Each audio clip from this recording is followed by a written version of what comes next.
In this lesson, I will show you how to modify command manager or how to edit command manager. If you want to edit this command manager, right click here. From here, you have to go to customize. Before I go to customize, this is important for you to know what I'm going to edit.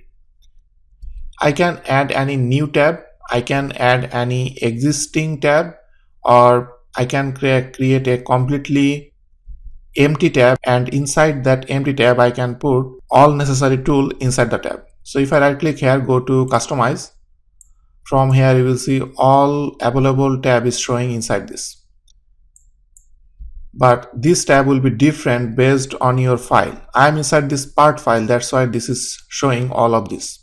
If I am inside the assembly, this will be different. Now I will customize this. To customize it, I do not need to work with it here. If I go to here, you will see at the end it is showing new tab. If you want to create any new tab, you have to click here. If I click here, now it is showing me empty tab, or if I want to add any existing tool list inside this new tab, I can select it. Let's say I want to add this curves toolbar inside this new tab. So I will select it, and you can see this curve tab added here and all necessary curve inside this. If I right click on this tab, this is better if I move it to here so you can see it. If I right click on this curves and add to tab, from here you can add more. Let's say if I want to add fastening features, it added one more tab here. I will right click here. If I want to delete it, I can delete it here. I will delete it. Let's say for fastening feature, if I right click on this tab, from here if I want to rename this, I can rename it. If I want to copy this tab in assembly environment or in drawing environment, I can do also from here. For now, I will delete it. Now I will create a new tab, but I will create a new empty tab. I will select on this new tab, then select empty tab, and this is that empty tab. For this new tab, I have to put some new name, custom, and inside this there is nothing. Sometimes this is better to create a new tab. Let's say for your design there are 3-4 tool you have to work with most frequently, or 10 tool which is really very important tool to work.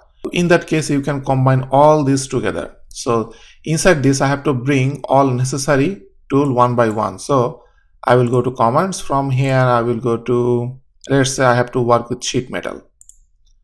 So if I go to sheet metal, from here, let's say I have to work with base flange frequently, then S flange very frequently, then I will go to features, from here extrude, then hole wizard, then fillet. So all of this tool I have to use frequently. So that's why I put everything inside this. So this is how you can create your tab. So I will press close, and you can see this is always here. If you want to uncheck this, if I right click here, if I want to deactivate this custom, I will unselect it, and I will not see it again. If you want to activate it again, right click, select custom. Now you can see inside this custom everything is showing here. Let's say if I want to make a group inside this, I can also do that. Right click, customize, then here there is nothing to do here. I have to make a group from here. Let's say I want to make these two as a group and these three as a group. So I will right click on this and I will select begin a group.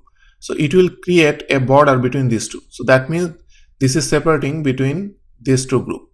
So now I will assume this is as a group, this is as a group. Let's say I want to make this fillet as a separate group. I will right click here, begin a group. Now you can see there are 3 different groups. I will press OK. Now you can see there are 3 different groups. So this is how you can activate your tab, deactivate your tab. Also, if you want to bring any new tab which you can create, and also you can create your group from here. Also you can edit it, delete it anytime.